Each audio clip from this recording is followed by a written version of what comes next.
लोकसभा निवडणुकीच्या वेळी महाविकास आघाडीतील काँग्रेस आणि शिवसेना ठाकरे गट या पक्षातील अंतर्गत वादामुळे राज्यभर चर्चेत आलेला जिल्हा म्हणजे सांगली जिल्हा. लोकसभेच्या निवडणुकीमध्ये काँग्रेसचा हक्काचा मानल्या जाणाऱ्या या सांगली लोकसभा मतदारसंघामध्ये शिवसेना ठाकरे गटाने आपला उमेदवार उभा केला आणि त्यामुळे काँग्रेसमधून लढण्यासाठी इच्छुक असलेले उमेदवार विशाल पाटील यांनी अपक्ष म्हणून निवडणूक लढवली आणि ते या निवडणुकीत विजयी देखील झाले. या निवडणुकीमध्ये शिवसेना ठाकरे गटाचे उमेदवार पैलवान चंद्रहार पाटील यांचं डिपॉझिट जप्त झालं होतं आणि यामुळे शिवसेना ठाकरे गटाची राज्यभर फजिती देखील झाली होती. या विधानसभा निवडणुकीमध्ये सांगलीमध्ये तशाच घटनेची पुनरावृत्ती होण्याची शक्यता निर्माण झाली आहे. म्हणजे या विधानसभा निवडणुकीमध्ये कुठल्या उमेदवाराचं डिपॉझिट जप्त होणार अशातला भाग नाही, तर महाविकास आघाडीतील काँग्रेस पक्ष आणि राष्ट्रवादी काँग्रेस शरद पवार गट हे दोन पक्ष शिवसेना ठाकरे गटाला जिल्ह्यात एकही जागा सोडण्याच्या मनस्थितीमध्ये नाहीत. सांगली जिल्ह्यामध्ये एकूण विधानसभेचे 8 मतदारसंघ आहेत. या 8 पैकी शिवसेना ठाकरे गटाला जास्तीत जास्त 1 जागा मिळू शकते किंवा मोठ्या मुश्किलीने ओढाताण करून 2 जागा मिळू शकतात आणि त्या मिळालेल्या 1 किंवा 2 जागेवरतीही शिवसेना ठाकरे गटाकडे प्रबळ उमेदवार नसल्यामुळे या निवडणुकीत त्यांचा एकही उमेदवार निवडून येणार नाही अशी सध्याची राजकीय स्थिती आहे. 2019च्या विधानसभा निवडणुकीमध्ये शिवसेना भाजप युती असताना शिवसेनेने 4 जागा भांडून आपल्या पदरात पाडून घेतल्या होत्या, परंतु आता महाविकास आघाडीकडून त्यांना 1 किंवा जास्तीत जास्त 2 जागा सुटण्याची शक्यता आहे. आता आपण 2019च्या विधानसभा निवडणुकीनुसार जिल्ह्यातील राजकीय बलाबल थोडक्यामध्ये पाहू. 2019च्या विधानसभा निवडणुकीमध्ये या जिल्ह्यातून राष्ट्रवादी काँग्रेस पक्षाचे 3 उमेदवार विजयी झाले होते. राष्ट्रवादी काँग्रेस पक्षामध्ये फूट पडल्यानंतर देखील हे 3ही उमेदवार राष्ट्रवादी काँग्रेस पक्ष शरद पवार या गटामध्येच आहेत. त्यापैकी इस्लामपूर विधानसभा मतदारसंघातून राष्ट्रवादी काँग्रेस पक्ष शरद पवार गटाचे प्रदेशाध्यक्ष जयंत पाटील हे विद्यमान आमदार आहेत. शिराळा मतदारसंघातून मानसिंगराव नाईक हे विद्यमान आमदार आहेत आणि तासगाव कवठेमहांकाळ विधानसभा मतदारसंघातून ज्येष्ठ नेते स्वर्गीय आर पाटील यांच्या पत्नी सुमनताई पाटील या आमदार आहेत.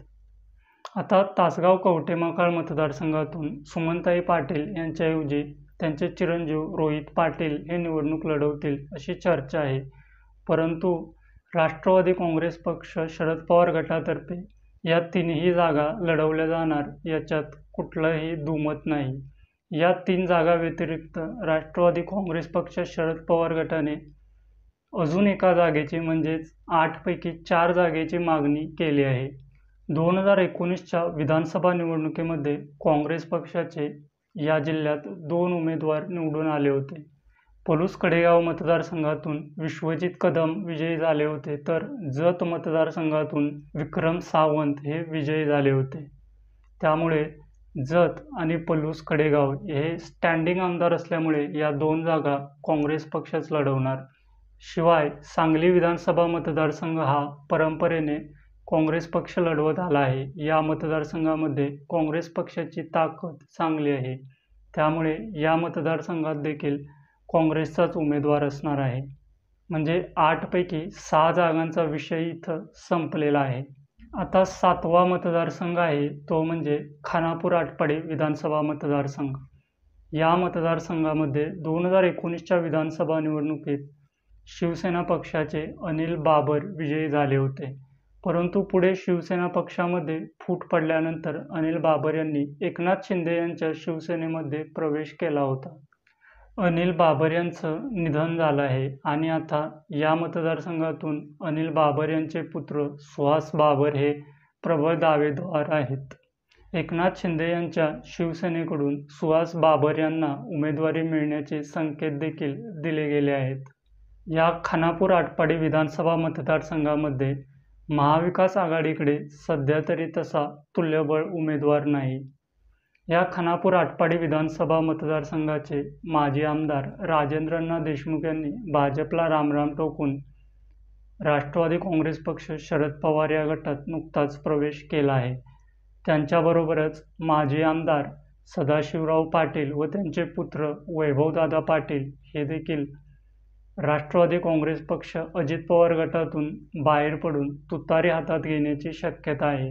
त्यामुळे या मतदारसंघावरती देखील राष्ट्रवादी काँग्रेस पक्ष शरद पवार गटाचा प्रबळ दावा आहे. या मतदारसंघामध्ये सध्या तरी शिवसेना ठाकरे गटाकडे प्रबळ उमेदवार नाही. यानंतर 8वा आणि शेवटचा मतदारसंघ आहे तो म्हणजे मिरज विधानसभा मतदारसंघ.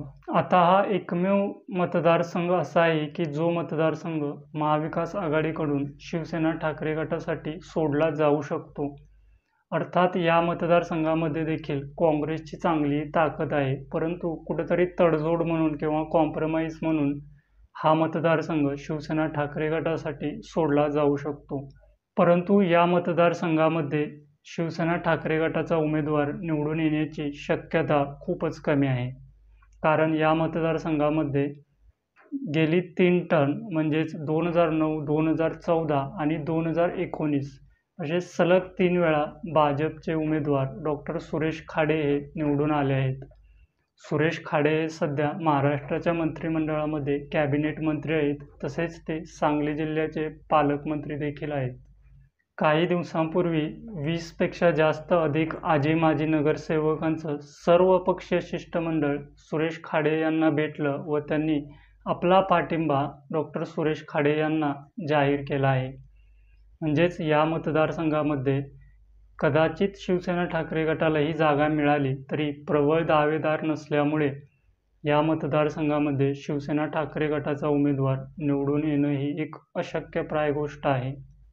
या विश्लेषणावरून एक गोष्ट लक्षात येते की आगामी विधानसभा निवडणुकीमध्ये सांगली जिल्ह्यामध्ये शिवसेना ठाकरे गटाची पाठी कोरी राहण्याची दाट शक्यता आहे. तूर्तास या व्हिडिओमध्ये मी इथंच थांबतो. धन्यवाद.